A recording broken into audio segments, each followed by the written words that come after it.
replacing a 350 1995 TBI Chevy water pump. My name's Alan Partridge, and I will be guiding you through this.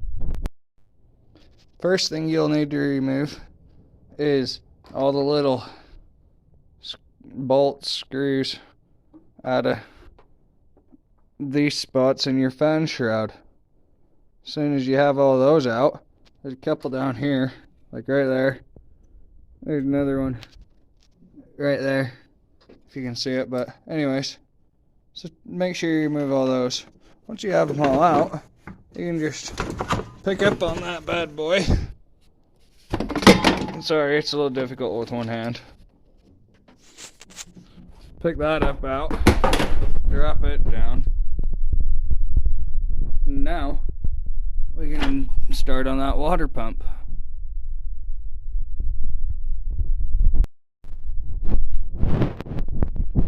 For the water pump, we will be removing this here hose and these bolts here.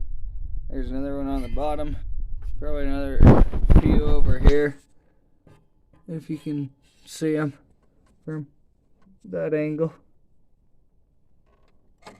Sorry, I think that's one of them right there, but anyways, we'll get to it. Just so you know, it helps to take this fan clutch off. If you guys are fighting it after you take the little studs out, then all you gotta do is just take your hammer and give it a whack right there. It'll come right off. I swear. Some things you just gotta fight them.